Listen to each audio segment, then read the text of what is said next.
I'm just adding myself there to the other stream. So hopefully, guys, you can see me now. And we are going to talk about probably one of Scotland's most famous ever queens. She has had so many movies made about her. She's quite a significant character in Scottish history and has remained very much part of the Scottish culture and mindset ever since. And you'll notice as we go through this this chat, this session, a lot of places around Scotland claim to have a little bit of Mary fame. So I'm going to wait until we get more folk on. But again, I just wanted to let you all know it is the Mary Queen of Scots night. And I know a lot of you have been asking for this for so long, and I'm finally going to do it. Guys, I'm just going to make sure I'm going to actually switch. You're going to not have me there on Instagram for a couple of moments. There we go. That should be better. I think the connection should be better at the moment. So we've got Crimea. I don't know who you are. But nice to see you here. So thank you for joining in. Let me just come in. I'm just going to share this with some people that I know as well, because so many of you have been waiting for this one. There we go. And I don't know why the captions are on, because how do I switch the captions off? How much you know? Switch them off yourself. Don't know how to do that. I'm just going to quickly see. I don't know how to switch these captions off. I know it's terrible to watch my terrible, terrible Scottish hilarious commentary coming up. Hi, folks. I did put my wee crown on, and I'm wearing a weird dress because it has the wide sleeves as well, because I just wanted to get my Mary on, you know. Mary's one of my favourite people, and I have my own reasons for that. But so I'm really looking forward to chatting to you about Marie de Cosse, or Mary Stuart, who was Mary Queen of Scots. Okay, so I think we've got a few folks on. I know it's late, but let's see where we go. So we'll start off about really the kind of common themes about Mary is what a lot of people have seen on film and TV. A couple of years ago, I did look it up because there's been that many Mary Queen of Scots films made that it has completely changed how we view her moving forward. And we had a film that just came out called Mary Queen of Scots, and it was the lead cast was Saoirse Ronan, the Irish actress who played Mary, and it was Margot Robbie who played Elizabeth I of England. And it was very uncomfortable for many people to start watching the film because Saoirse plays Mary with a Scottish accent. And a lot of people got really annoyed with that, and they thought, well, she would have had a French accent or she would have had an English accent, because that is how she's been portrayed over the decades in film and TV. Personally speaking, I thought they actually probably did a really good job of giving her a Scottish accent, and I'll go into that quickly because Mary was born in Scotland, on the 8th of December, 1542. See, it's all still in here, guys. I've not even done any prep for this because I thought I wanted to make it more fluid. She was born at Linlithgow Palace, which is kind of a really good midway point between Stirling and Edinburgh.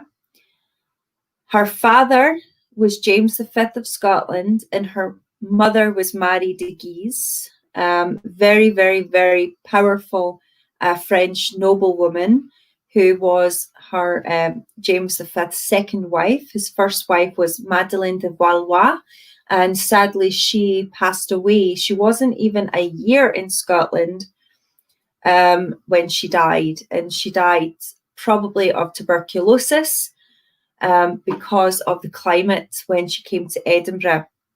So James very quickly went back to France and got himself another bride. And it also wasn't Marie's first marriage. It was her second marriage as well. So they're both well versed in the ways of the world by that time. And apparently it was a match of love, or that's how it's portrayed in all their writing and letters and notes around Scotland, the buildings around Scotland, most notably Stirling Castle at the Palace. They've done a really great recreation there. And it's I-M, the marriage knot. So I stands for James and M for Marie, and it's just a nice little piece. James also built or either built or had magnificent fixtures put in as wedding gifts for Marie. So if you go to Linlithgow Palace, you'll see the lovely fountain in the... Oh, it's quite noisy in the background. I don't know if that's us. What does it sound like, Karen? There's no noise here at the moment. Shouldn't be anyway. So there might be some weird stuff happening there. If you just keep an eye on that and let me know. I don't know if anyone on Facebook can hear that. I can't hear anything. And Helmut's just done a wee test. He can't hear anything. So it might be something with the connection rather than the actual sound. There's thankfully no sound here. Anyway, so if you go to Linlithgow Palace, you'll see the great fountain, which sits in the courtyard. That was put in by James V for Marie as a wedding gift. Oh, it sounds like I'm outdoors with the river running. That's really strange, Karen, because no one else has got a problem on Facebook. It might be the connection. What to do if you have the ability, if you can go over to Facebook, and if anyone else who's on the Instagram has the same problem, it might just be the connection you've got. So anyway, you've also got Stirling Castle. The palace there itself was also built as a wedding gift for Marie de Guise. And it was, well, you could say that it was partly paid for by the dowry of his first marriage to Madeleine de Valois. But anyway, that's the way it goes. So that is, they are the, oh, Kristen just said they've got an issue with Instagram. So what I might actually do is just say bye to the guys on Instagram if there's an issue there. So see you later. And if you can't, go over to YouTube and to Facebook. There you go. Thanks, Karen, for letting me know that. I had no idea. So there's a problem with Instagram. So that they are Mary's parents. Now, they had some failed pregnancies, and before they managed to get to Mary. Now, James V was over in Falkland Palace, not feeling very good because he had just suffered a defeat at the Battle of Solway Moss. And they say that he was very ill and eventually succumbed to his broken heart at the loss of that defeat. But sadly, I don't know. I personally think he probably died of something sexually transmitted, because the man had so many mistresses, probably about 30 illegitimate children when you start looking at it. He was only 30 years of age, so he probably died of something else. But to make it sound nicer, he died of a broken heart at the loss of this battle.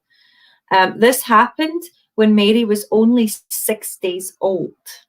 So his wife, Marie, was obviously over in Linlithgow Palace, and she had her baby, Mary, and when she was 6 days old, her father, the King of Scotland, passed away. This was very, very, very, very, very tricky for Scotland, as you can imagine. They now have an infant monarch, obviously not reigning. They appointed the Earl of Arran to be the regent for Mary, and that was quite good. 1 wee second here, I'm just going to check.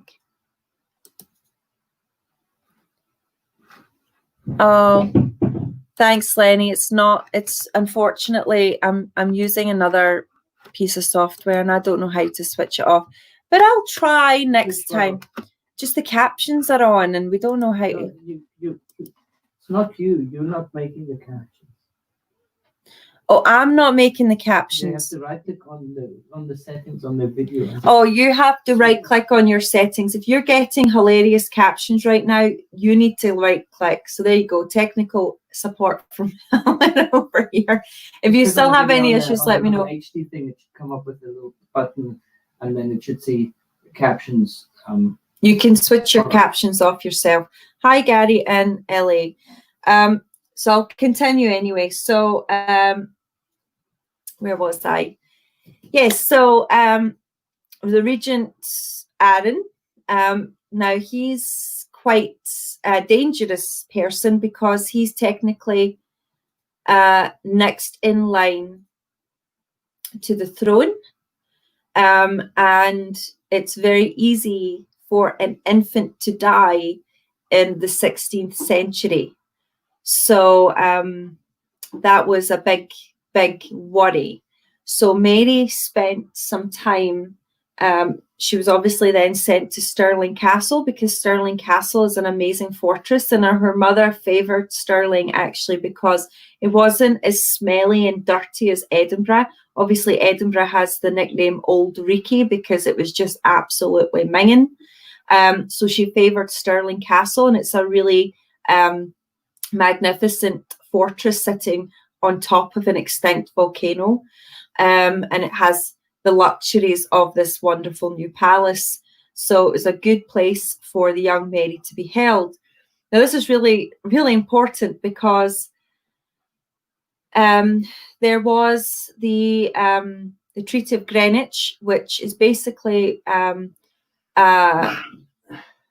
arranged marriage organised by Scotland and England between Henry VIII to have Mary betrothed to his son Edward, and that doesn't really go down very well because Marie de Guise, being French, doesn't really like the English at all, and obviously she's also a devout Catholic and doesn't like what Henry's done in England, and she would rather organise a better arrangement for her daughter.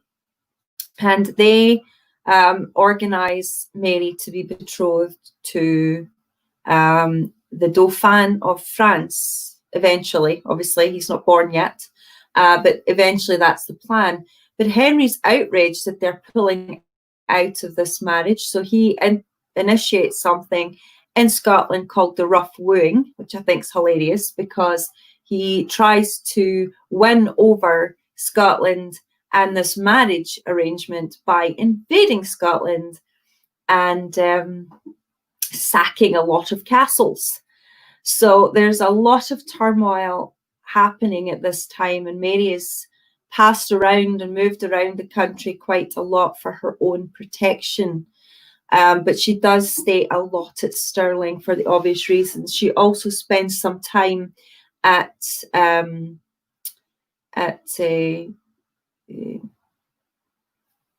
Lake of Menteith over at Inchmahome. There we go, I've got it. It's come back at Inchmahome Priory, which is on a little island of Inchmahome, which is a place called the Lake of Menteith. It's the only lake in Scotland because the Victorians changed the name to lake from loch for tourism purposes, for obviously English tourists. Before that, it was obviously a loch, as we would all call it. But anyway, it's a beautiful location, and she was sent there for her own protection, kind of hidden away from a lot that was going on. And if you go to Inchmahome, you can kind of walk in the footsteps of the young Mary. Fast forward a couple of years, Mary is sent to France. She is betrothed to the Dauphin of France, Francis II, or as become Francis II. He was called Francois. Was it Francois? Anyway, because I had some French customers and they call him a different name, but we all know him as Francis. And she's sent to France. Now she's sent to just up the road from me here, up the Clyde, at a place called Dumbarton Castle. And that is where she's sent to France from at the young age of 5. And she's sent there, but she would have been sent with Scots speakers. So she spoke Scots and obviously French with her mother, but her mother was a phenomenal force, and she made a point of learning and speaking Scots because she needed to know what the people of the court were saying about her, especially if they were talking about her behind her back. Marie de Guise eventually becomes the regent of Scotland, and they moved over and she basically ruled while her daughter was a child and over in France. So that's pretty much Mary all the way to France. So she goes to France and she spends quite a happy childhood there for the majority of the time, from what we can understand. She absolutely loved it. She and Francis were childhood friends and they grew up together, and they then got married, and they got married over at Notre Dame. Imagine getting married at Notre Dame. But anyway, they got married at Notre Dame in Paris, and Mary she would have been nearly 17 and Francis would have been nearly 15. There's quite almost a 2-year age gap between the two of them. And they were married. Francis then becomes the King of France, and everything looks fine, and Mary looks set to be, although she's a regent in her own life, her own right, she's now the Queen of France and the Queen of Scots. And I'm going to go into it, but technically she also has a claim to the English throne. Now, Francis sadly dies. There's a lot of conspiracy about his death. He died of an earache, whether his mother poisoned him. His mother was the famous Catherine de Medici. She was a powerful woman in her own right. She hated Protestants. She caused a lot of pain and suffering for many Protestants in France. And Mary, obviously, her husband has now died, so she leaves France. And it could be she didn't get on with her mother-in-law or anybody else. She moves back to Scotland, bright-eyed and bushy-tailed at the age of 19. She arrives in Leith, near Edinburgh, and she is looking forward to ruling Scotland. I hope I'm not boring you guys too much, but there's quite a lot. So the only problem is that when Mary comes over, Scotland is really in the full swing of the Reformation.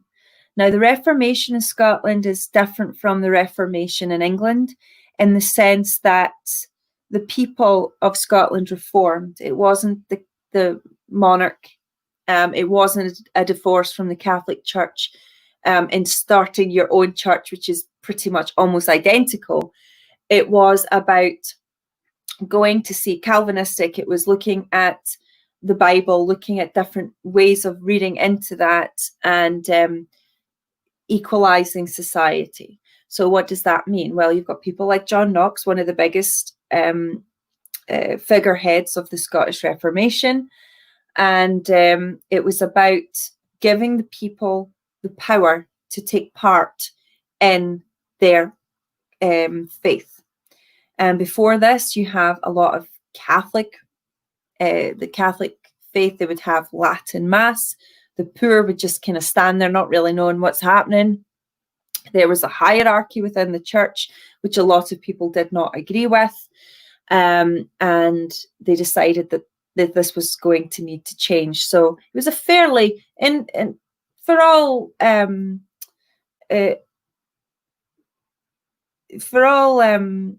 even think of the word. It was basically a fairly peaceful Reformation. That's what I'm trying to get at. Obviously, there are various things going on at the time, vandalisms and whatever, but it wasn't as ugly as it sounds. So a lot of people reformed because it finally gave them more equality within their faith. That's why it was very popular. John Knox was a normal guy. Most of those within the new clergy were normal guys. It meant that they could speak directly to God without needing a priest. They didn't need bishops.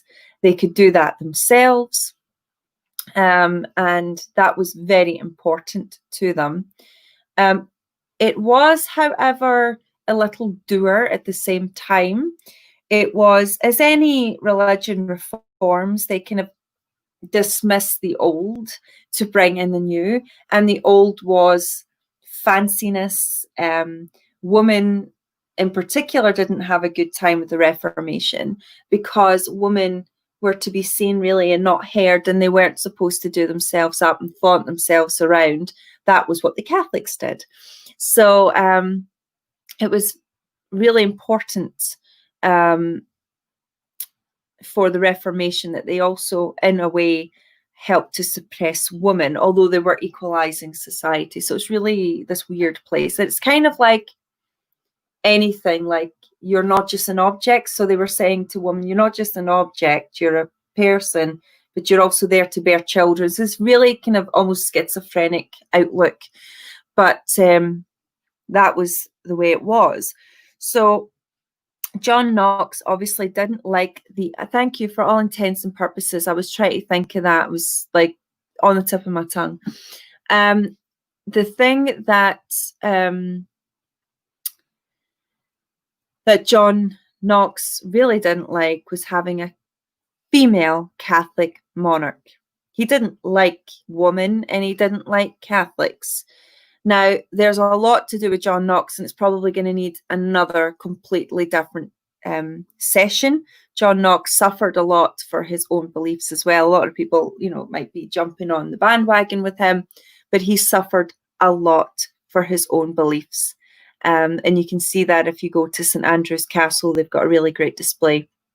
The first Protestants were not treated very well by the Catholic clergy either. So it's really important to note that. So they have a little bit of, I wouldn't say vendetta necessarily, but they're very skeptical of being trusting of any other Catholics in their society. So when Mary comes, she's a female and she's a Catholic. And what makes it even worse is that she's a French Catholic. So if you can imagine, there's different degrees of being a Catholic. The French are very Catholic, or at least they were at that time. France had its own pope. You had Charlemagne. You have all these other things. It's a really Catholic heartland. So she's been raised, if you like, a French Catholic. I mean, if you want to bring it into this, a lot of people don't know this, but her mother, Marie de Guise, actually wanted to be a nun. She was incredibly devout to her Catholic faith. And she was just apparently too beautiful to not be used in some sort of trade-off for land and property by her cousin, the king. So that's really why she didn't end up being a nun, because she probably wanted to be a nun. So her daughter had the same sort of faith. Mary, though, was typical Sagittarian. So I'm a Sagittarian as well, guys. She was very outgoing. She tried everything new. She jumped right into the fire pit. That's how she lived her life. And, you know, she started riding a horse famously when she was only 2. And she loved to dance and to have parties. And she was a very social animal. This also didn't look very good in her favour because she's also a woman. So when she comes to Scotland, you've got this whole sort of religious turmoil that's bubbling and bubbling and bubbling. And realistically, the Scots didn't want her at all. They didn't. I mean, a lot of them did, but a lot of the new folk didn't. They didn't want this female in here. They would rather have somebody else. And there was a lot of jealousy. Remember, she's a woman and she's a monarch. This doesn't happen very often. Before that, you're literally hundreds and hundreds of years before Mary, before you get another potential female monarch. And that didn't even last very long. So this is a new sort of outrageous idea that people really can't get their heads around. We know famously that Elizabeth I, in a slight contrast, she has the same issues. She is a female monarch, and she just behaves a little differently. So I'll hopefully go into that a bit later. But it does show you the kind of culture and the ideologies and what people are willing to accept and what they're not willing to accept, and how one should behave and how they shouldn't behave. And Mary, unfortunately, she couldn't do anything right. And part of that is because she's a young woman. She's the queen. Why are these people being disrespectful to her? She then, being young, and you can assume she wants people to love her, she wants people to like her, so she starts to allow them to do things. So she lets them get away with things, which also doesn't work in her favor, because she's now showing herself to be slightly weak and she's slightly a pushover, and this can't be a monarch, and yada yada yada. It's just one of those situations. She couldn't do anything right. So when Mary comes to Scotland, she obviously starts letters with her cousin Elizabeth. She wants to have some sort of allies, especially a Protestant one would look really good in her favour. And she's looking for another husband. She also needs to produce an heir to the throne.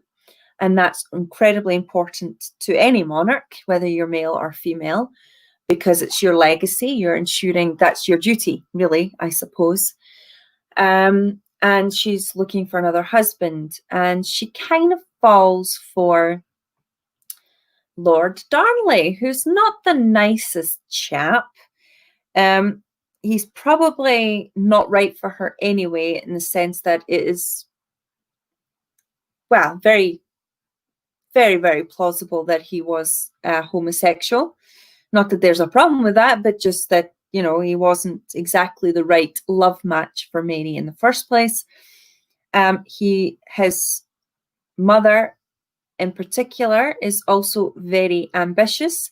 They are English Catholics, however, they are also Stuarts, and they have eventual claim to the Scottish throne as well. So if Darnley marries Mary and Mary somehow dies, then Darnley is king. So there's all these things that are going on. So Mary picks the wrong guy. Why is he wrong? Well, first of all, he's got his own ambition, at least his mother's ambition or his family's ambition. We know he probably didn't love Mary the way he should because, you know, he didn't like women in the first place. And the other problem for him was he was English and a Catholic.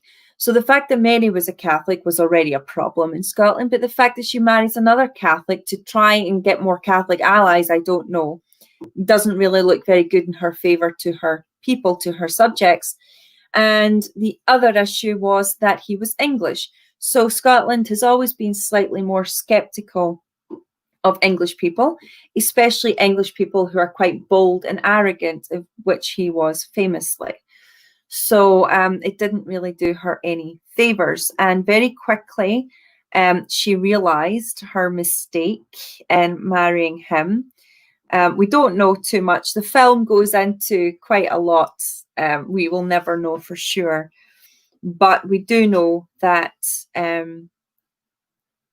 Mary had her secretary, David Rizzio, an Italian, and they were at Holyrood Palace in Edinburgh, and they, both Darnley and a lot of Mary haters, if you like, within the court, decided that the Queen was spending too much time with this man, because remember, a king can have as many women as he wants, you know, on the side, and that's fine, as many mistresses as he likes.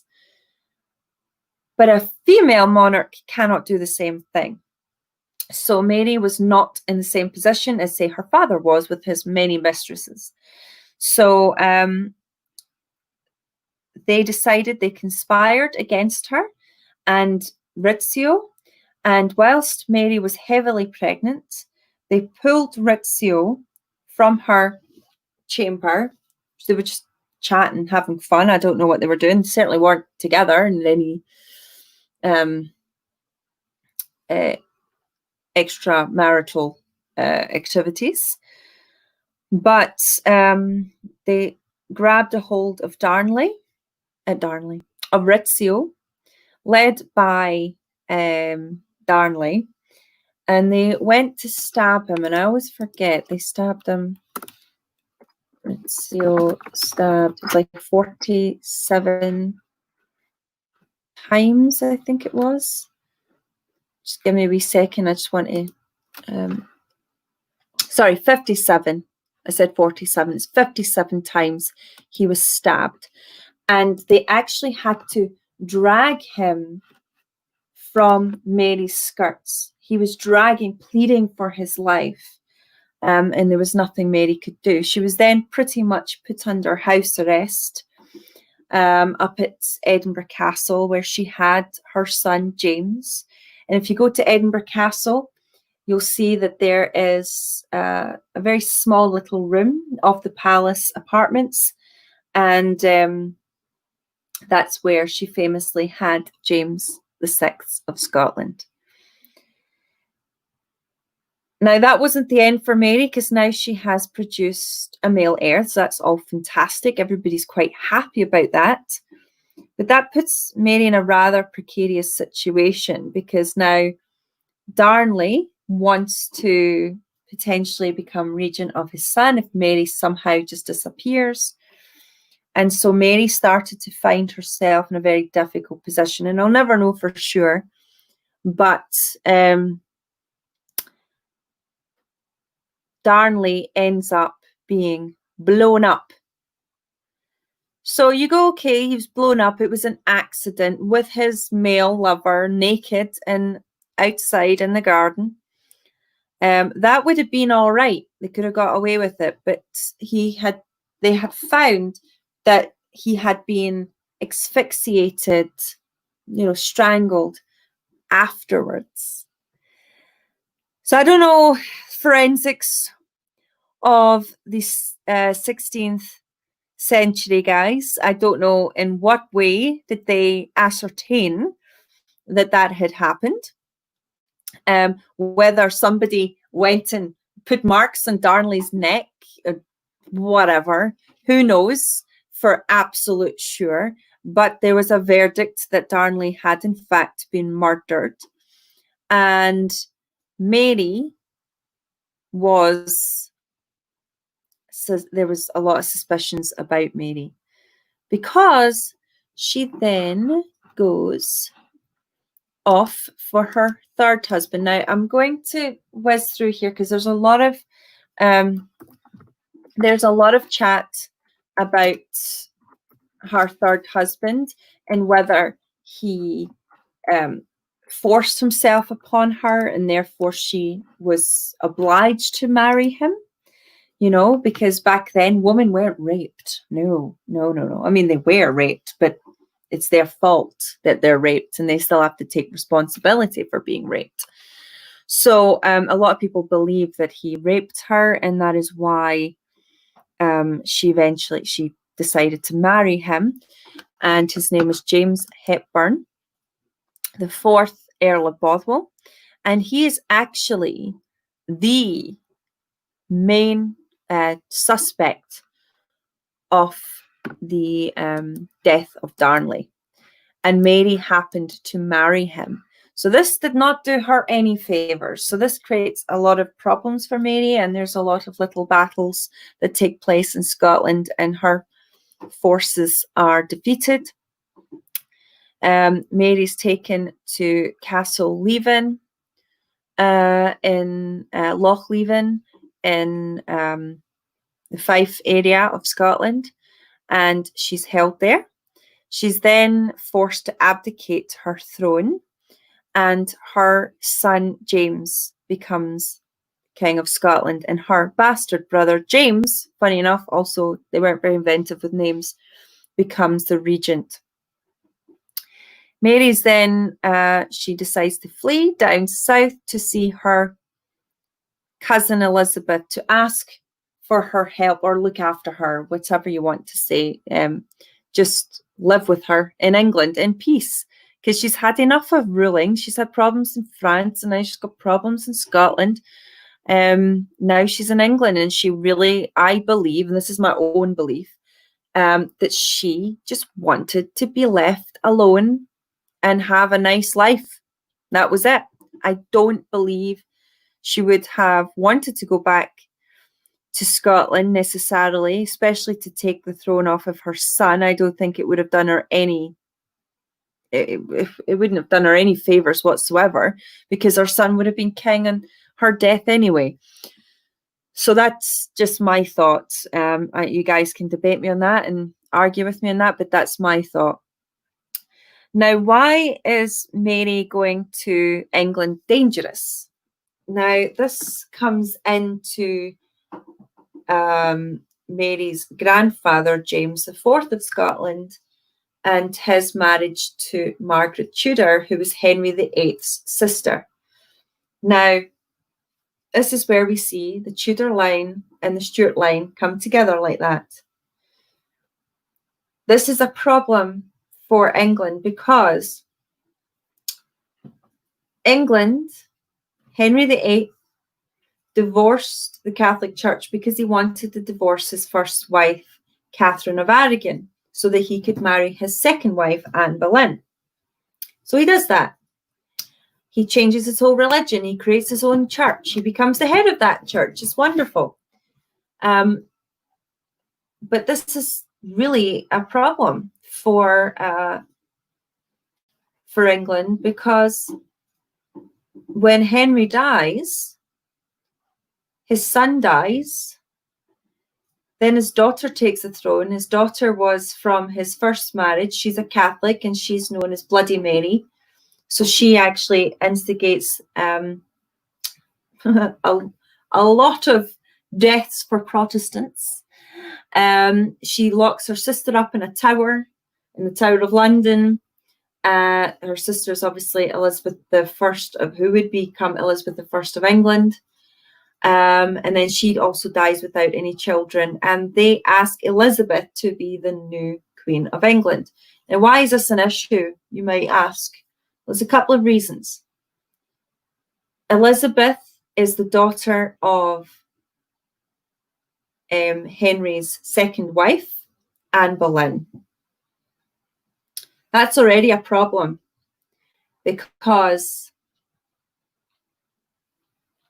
for the Catholics, they do not see her, the Catholics of England, although it's quite difficult for them, but for the Catholics of England, who were quite happy under Elizabeth's bigger sister, Mary, this is not good, because she's not a legitimate queen, because you don't get divorced. Then there's the other issue. Henry VIII married Anne Boleyn, but famously had her head chopped off for incest and witchcraft, and as such also annulled his marriage to her. So technically, Elizabeth is therefore an illegitimate child. Although he did legitimize her, she was still technically, to many people in England, an illegitimate child. Why is Mary in this? Well, because her grandfather marries Henry's sister, and therefore now Mary is the next legitimate Catholic heir, like legitimate through how it should usually go, to the English throne. So a lot of Catholics in England in particular were looking to Mary to be their monarch. They wanted her to be queen. They did not respect Elizabeth's place. So she had lots of conspirators against her. And Elizabeth herself was incredibly paranoid. You can imagine you would be, though, wouldn't you? If your father was Henry VIII, your mother was decapitated when you were a toddler. You grew up knowing that she was a witch and you were the product of that. Your father goes through a woman like you wouldn't believe. You then have a big sister who then locks you up in the Tower of London just because of who you are. So you're going to have a little bit of a suspicious existence. And because of this, Elizabeth could not let Mary just be. So the first thing that happened to Mary was that she was captured and she was taken to Fotheringay Castle in England, and she spent the next almost 20 years of her life incarcerated in captivity. So she did not have the nicest end. She was then, there was something called the Babington Plot, which basically a letter calling, with an assassination attempt on Elizabeth. And Elizabeth eventually used that to sign the death warrant of Mary. And she was taken to her execution. She wasn't even given her last rites. She had her head chopped off. It took 3 times. It was not the best execution. But yes, that's how she died. She's now, her son, when he became the King of England, he had his mother dug up, and she's now been moved to Westminster Abbey, weirdly, next to the people that had her killed. Her actual last wishes were to be buried at Notre Dame. It never happened. They never did that for her. And others would like to bring her back to Glasgow because Glasgow supported her. So there you have it. That's quite a lot. I just want to quickly read you something about the Babington Plot, because there's a big question mark over it, and it's actually now believed, because we've got people who study handwriting, and they believe that Mary's that particular plot was actually forged by a man, which would make sense. I'm going to share this with you in a second. This is very sad for me.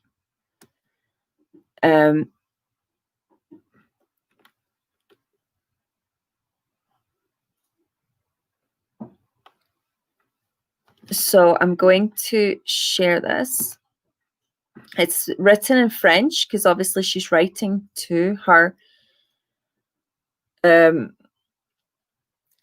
ex-brother-in-law, if you like, the new King of France.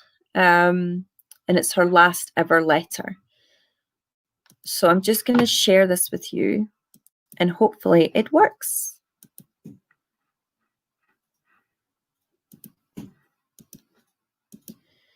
So you guys can see that. Can you see that? Helmet, can you see that?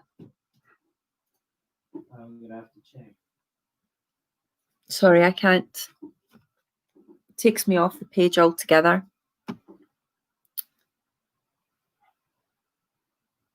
Yeah. Yeah. Can you see it, Helmet? Oh, no, it's taking its time. No. Yes. Oh, no, I am. Yeah. I am. You can't see it. Thanks, guys. So this is Mary's last letter. Awesome. Thanks, guys. So I'm just going to read it out. And it was just, Sire, my brother-in-law, having by God's will, for my sins, I think, thrown myself into the power of the Queen, my cousin, at whose hands I have suffered much for almost 20 years. I have finally been condemned to death by her and her estates.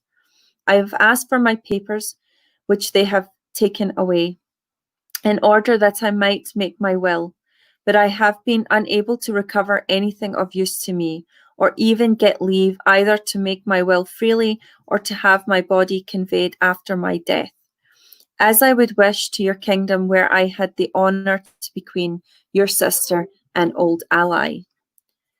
Tonight after dinner, I have been advised of my sentence. I am to be executed like a criminal at 8 in the morning.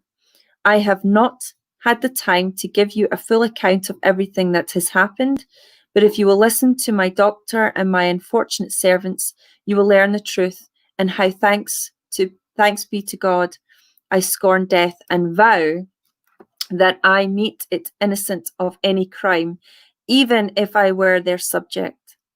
The Catholic faith and the assertion of my God-given right to the English crown are the two issues on which I am condemned, and yet I am not allowed to say that it is for the Catholic religion that I die, but for fear of interference with theirs.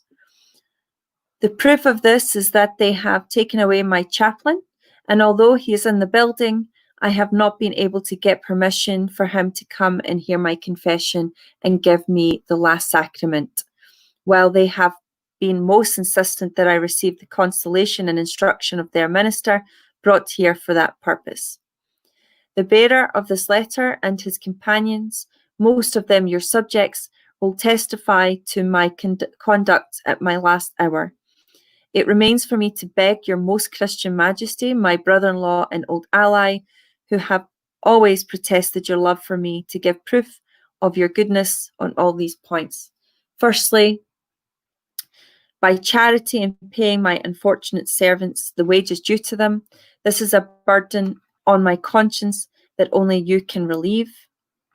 Further, by having prayers offered to God for a queen who has borne the title most Christian and who dies a Catholic stripped of all her possessions. As for my son, I commend him to you insofar as he deserves, for I cannot answer for him.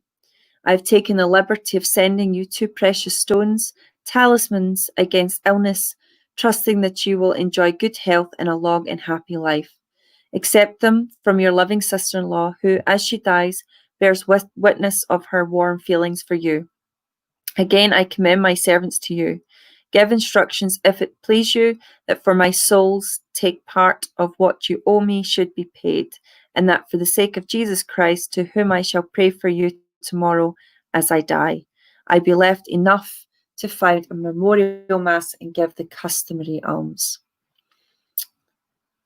So that's terrible. So she basically does not see. She's protesting her innocence to the very end. And there you go. I'm just going to share this with you. I'll share the link, folks. This is the National Library of Scotland. It's where we have a lot of our, our archival information. And personally, I don't have any sympathy for Elizabeth I. I mean, I see why she did what she did, but she was ruthless and slightly mad. So what she did to her cousin was not the right way to do things, and you can't really forgive somebody for that. That's just my thoughts. But that was poor Mary. She basically was I want to quickly show you this as well.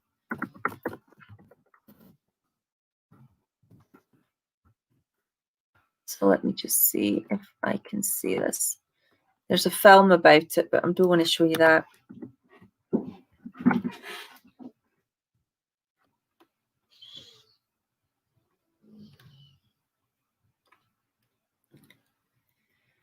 So there's a nice website. Let's see if I can get it for you.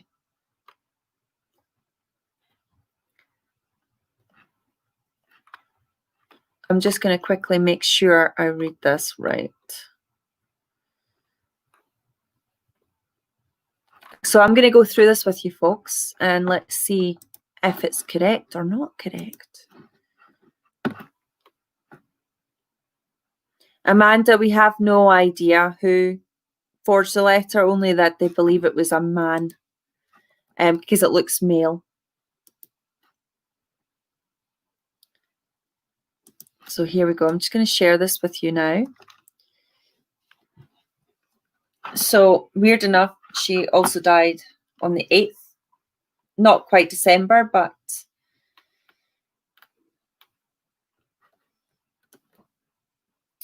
(1587). So she was still a young woman. So let me just quickly. So she was 44 years of age. Oh, look, it says it there. So let's see. Mary, Queen of Scots. Mary had been in Elizabeth's custody for 18.5 years. She was accused, so this is the Babington plot. She was accused of plotting to assassinate Queen Elizabeth and sentenced to death. Oh, there's the Babington plot here. Excuse me. So Mary put up a spirited defence during her trial, arguing that she had not had access to legal representatives, and as such, she was not a subject of England's Queen, could surely not be accused of treason. So that's incredibly true. But anyway, nonetheless, she was pronounced guilty of treason on the 25th of October and sentenced to death. Despite the finality of the sentence, it would be months before Elizabeth could bring herself to sign the death of her cousin, a fellow queen. So, yeah, I'm not so sure about this language, because we do get this rhetoric quite a lot that poor Elizabeth couldn't bring herself to do it. I wouldn't say that. I think it was more what's going to be in her benefit. Does she want war with Scotland? Does she want potential problems with the Catholics and unrest in her own country? I think there was more than her love for her cousin and her other queen. Doesn't make any sense. So we've read that letter there. So Mary was read out after her execution, and in it she had asked for her face. In the minutes before her death, Mary was led to a scaffold in the Great Hall, watched by witnesses, the Earl of Shrewsbury and Earl of Kent. Her servants, Jane Kennedy and Elizabeth Curl, helped her to remove her outer garments, and she was then blindfolded and knelt down, uttering her last words, In manus tuus, Domine, Commendo spiritum meum, into the hands, O Lord, I commend my spirit. If you guys can all read that. So, a contemporary account by Robert Wankfield described what he remembered of the events following the execution. This is terrible, actually. Let me just quickly see. I'm just going to quickly see some of your comments before I continue on. So there we go. We are archiving the chats, Christian. It goes straight into Facebook and to YouTube. Oh, Ian, no problem. Oh, Braemar. I just go on and on and on, so don't mind me. Let me just continue, and then I'll come back to that in a moment, Jennifer.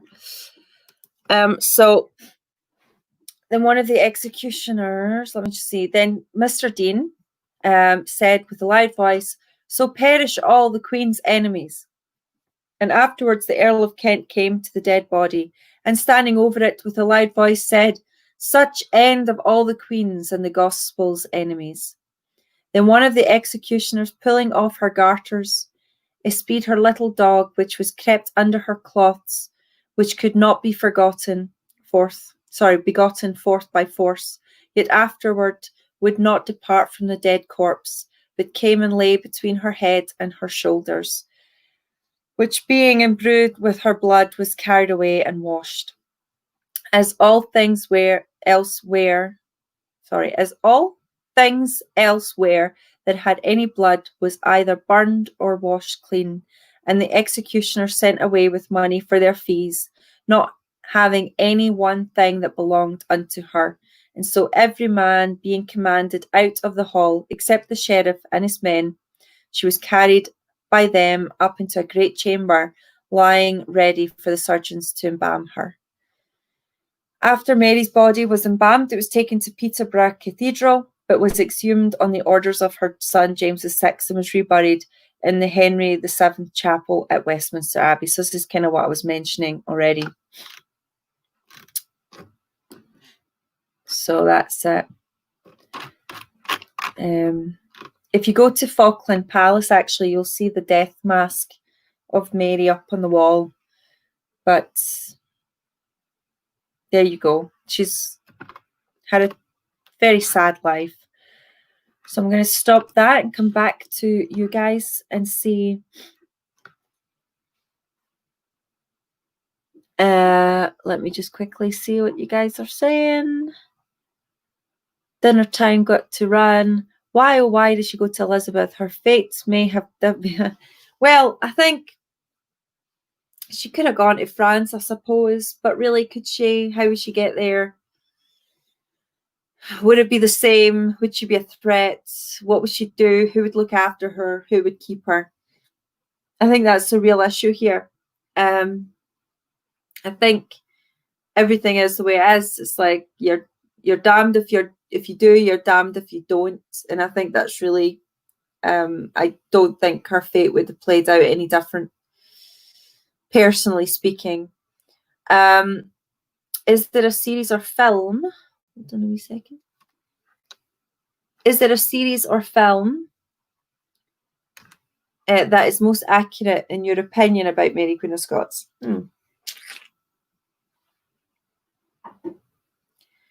Probably the last one. I mean, they did take some artistic liberties here and there, but in essence, they did a fairly good job to showcase the time, the period, the costume, the relationships, the conspiracies, the anxieties, all the rest of it. I think they did a really good job of that.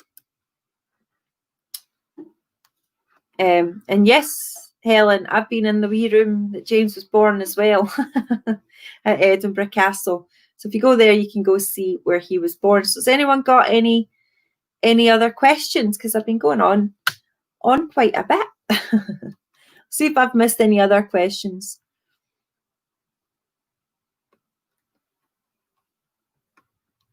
I do think, like, am a wee bit of Mary reincarnated. I do like to think it. Jennifer said, have you seen the series Rain? I have, and I loved it. It's not accurate in any way, shape, or form.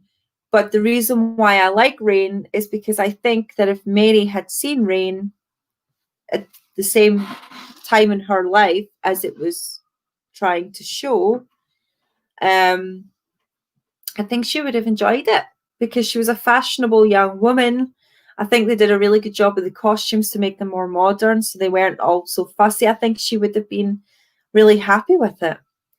I thought, it's a lot of it's a little bit mental and weird, but it's a TV show. It's not supposed to be accurate. So no, I loved it. I really didn't think I would, because I love Mary so much that it took me ages to even watch the last film. And although I'm mentioning that it's probably the most accurate in terms of the depictions of her in the past, of her life, I should say,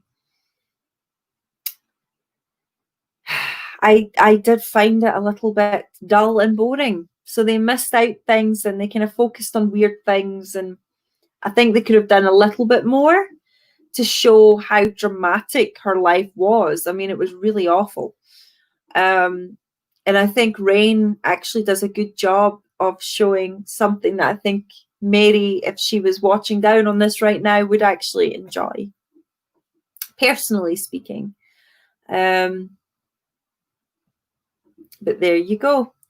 Hi, John. Don't worry about it. You can watch this again. We're still live, but you can watch it at any time. It will be in our feeds on Facebook shortly, so don't worry about that.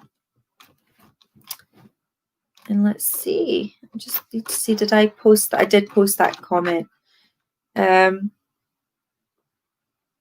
there we have it. I think that's pretty much it. I can't even, share any music or anything with you guys, because it will get switched off, but or it'll get muted or whatever.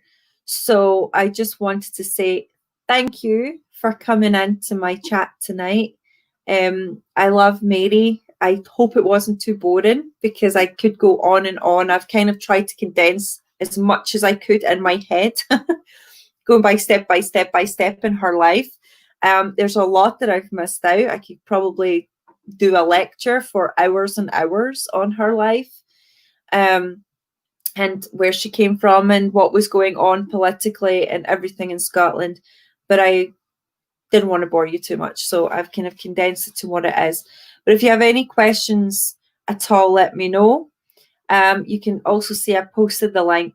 You can see kind of source-based information on the National Libraries for Scotland, their website that I posted in the comments. You can see some information there. Obviously, there's a lot of different opinions on Mary.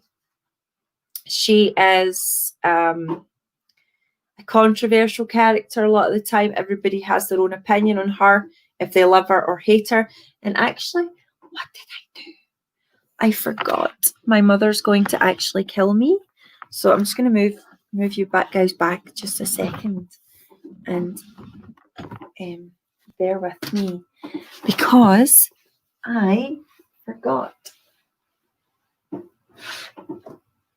Maybe. Oops. Here she is, folks. There you go. So she's my Mary, Queen of Scots doll, and she sits next to my my little space that I've created for myself. She was made by my mother. My mother loves Mary, Queen of Scots. And you can see here, actually, my mother made a dress. And if you go and look at some of our pictures from a couple of years ago, we took Mary to Linlithgow when she made her dress. Not this Mary, there was another Mary. And we gave her poses all over Linlithgow Palace where she was born. So that was quite fun. We do weird things like that all the time. But that's her there. And my mother made her, like, if you look at her wee skirt. Look at that. And she's also got this thing down here. My mother once told me, show everybody, if I can. But she's got this like weird underskirt thing. My mum told me what it's called, but I can't remember. But isn't she lovely? She's beautiful. Somebody's saying, do you remember any events as Mary? Gary, no. I'm very unlikely Mary Queen of Scots. I'm not going to take that accolade. But there is a weird thing, and you guys might think I'm weird, but when I was a little girl, and still now, I've got this terrible fear, and I've had it. I sometimes was just born with fears. And my fear, believe it or not, was my head coming off. It's not a petticoat, Teresa. It's like she called it something. I'm going to have to ask her. She's at work just now. She's a nurse in on her night shift at the moment. She phoned me on her way to work. So I'm going to have to get the name of it and post it in the comments. But she has, don't know if you can see, my mum's like made all the pearl beads, and she's she'll be raging with me because I need to make her hair all nice. I never played with dolls as a child. I think I said this before. You can see at the bottom. The only thing she's not got at the moment, because my mum is making them, shoes. She's not got any shoes, but she's there, and she's got this lovely thing at the back there. You can just make it out. My mum did all of that. She's quite a hoop underskirt. No, it's actually got a proper name. It's from the olden days. Here I am, a historian, talking about the olden days. I don't know what it's called, but anyway. So Mary's going to go back, and I will do a Mary Queen of Scots tour. I've been kind of putting it off because we end up in Linlithgow quite a lot anyway. We end up at Stirling Castle a lot anyway. We end up in Edinburgh a lot anyway. We end up going past Castle Leven. We go to Inchmahome. So we do things, but we don't do a specific Mary Queen of Scots tour. I would like to do it, but I haven't. But anyway, so we might do this again, folks. So let's see. We might see where this takes us. And good night, Stuart. Hope you enjoyed yourself. And I'm going to put her back in a minute, but I don't want Cage Crinoline. Maybe. I don't know. We might do Mary, the four Marys, Ladies in Waiting. Little stories about her life in Scotland. We might do those things. Because I don't think anyone ever really does her any justice. We might even do a session on her mother. Her mother was an absolutely incredibly, an incredible woman. And I think she needs a lot more said about her as well. And yeah, we need to do that. So if you have any questions about Marie, then let me know. And yeah, I'll be looking out for it. So thanks very much. Before we go, very quickly, the Culloden tour, the Jacobites and Culloden tour was last night. It went really well. If you want access to that, you can buy us a coffee, and I'll send you the link. Tomorrow at 1 p.m. UK time or Scotland time, I am doing a Loch Ness and Scottish Highlands virtual tour. So you can still buy the ticket for that. So if you want to join that tour tomorrow, let me know. Just send me a wee message and I'll send it to you. And next week we've got a full agenda. Friday night, we're doing our ghost story night again. So hopefully you're looking forward to that. And then on Saturday, we're going to do our pub night. So I hope you can all join me. But I'll see you guys again on Facebook and YouTube on Friday. So I'll see you all then. So take care. Much love. Stay safe, everybody. And thank you for taking part. See you later.